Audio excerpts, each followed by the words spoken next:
तो एक बहुत बड़ी खबर आ रही है। भारतीय रेलवे 2026 में ग्रुप डी पदों के लिए एक जबरदस्त भर्ती लेकर आ रहा है। और अगर कोई एक पक्की सरकारी नौकरी की तलाश में है तो भाई ये मौका हाथ से जाने नहीं देना चाहिए। आइए इस पूरी भर्ती प्रक्रिया को जरा बारीकी से समझते हैं। देखिए, भारतीय रेलवे में नौकरी का मतलब सिर्फ एक जॉब नहीं है। ये देश के सबसे बड़े और सबसे प्रतिष्ठित संगठनों में से एक का हिस्सा बनने जैसा है। मतलब स्थिरता और सुरक्षा की गारंटी। और ये कोई छोटी मोटी भर्ती नहीं है। रेलवे भर्ती बोर्ड, जिसे हम आरआरबी भी कहते हैं, इस बार 22,000 से भी ज्यादा पद भरने की तैयारी में है। सोचिए कितना बड़ा मौका है ये। तो आज हम किन किन चीजों पे बात करने वाले हैं। सबसे पहले समझेंगे कि ये मौका असल में है क्या। फिर देखेंगे कि कौन इसके लिए योग्य है, आवेदन की तारीखें और फीस क्या है, सिलेक्शन का पूरा सफर कैसा होगा, और हाँ, सबसे जरूरी बात, सैलरी और फायदे क्या क्या मिलेंगे। ठीक है, तो चलिए शुरू करते हैं पहले पॉइंट से।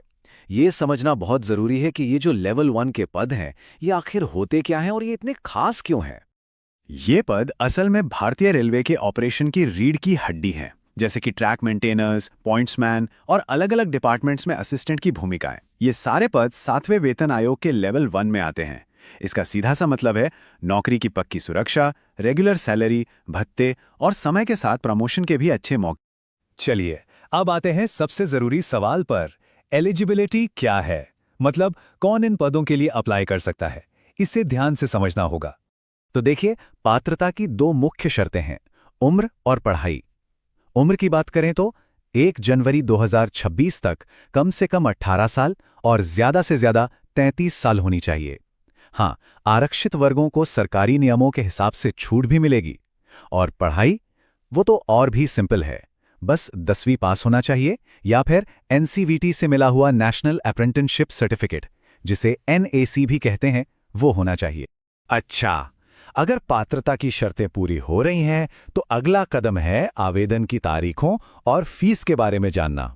ये बहुत जरूरी है, तो ध्यान दीजिएगा। यहाँ एक बड़ा अपडेट है, तारीखें बदल गई हैं। ऑफिशियल नोटिस के मुताबिक ऑनलाइन एप्लीकेशन अब 31 जनवरी 2026 से शुरू होंगे और फॉर्म भरने की आखिरी तारीख 2 मार्च 2026 होगी। तो इन नई तारीखों को कहीं नोट कर लीजिए। अब आते हैं फीस पर, और यहाँ एक बहुत ही मजेदार चीज है। रेलवे की जो रिफंड पॉलिसी है ना, वो कमाल की है। देखिए, जनरल और ओबीसी कैंडिडेट्स को देने हैं 500 रुपए, लेकिन जैसे ही वो कंप्यूटर बेस्ड टेस्ट यानी सीबीटी में बैठते हैं तो 400 रुपए वापस। और SC, ST, EBC, महिला और ट्रांसजेंडर कैंडिडेट्स के लिए तो और भी बढ़िया है। उनसे 250 रुपए लिए जाएंगे और एग्जाम देने के बाद पूरे के पूरे 250 रुपए वापस कर दिए जाएंगे। ये वाकई में एक शानदार पहल है। तो फॉर्म भर दिया, फीस दे दी, अब आगे क्या?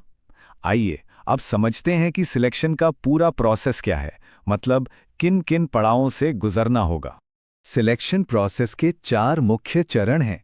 सबसे पहला है कंप्यूटर बेस्ड टेस्ट यानी CBT। जो इसमें पास होंगे उन्हें फिजिकल एफिशिएंसी टेस्ट यानी शारीरिक परीक्षा के लिए बुलाया जाएगा। उसके बाद होगा डॉक्यूमेंट वेरिफिकेशन और आखिर में होगा मेडिकल एग्जामिनेशन।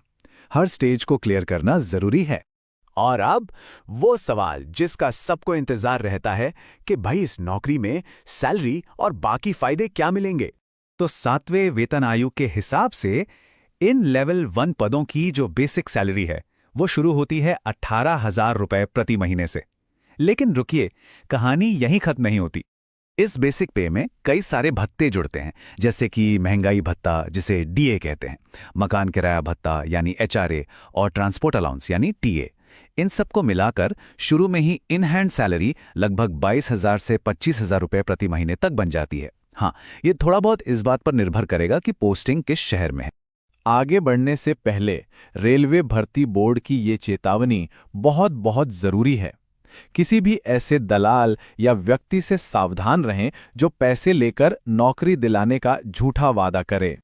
तो याद रखने वाली बात यह है कि ये पूरी भर्ती प्रक्रिया एकदम पारदर्शी और कंप्यूटराइज्ड है। सिलेक्शन सिर्फ और सिर्फ मेरिट यानी उम्मीदवार की काबिलियत के आधार पर ही होगा। तो सारी जानकारी अब सामने है। ये एक बहुत बड़ा मौका है जो एक स्थिर, सुरक्षित और सम्मानजनक करियर दे सकता है। अब सोचने वाली बात यह है कि क्या ये किसी के करियर की एक शानदार शुरुआत हो सकती है?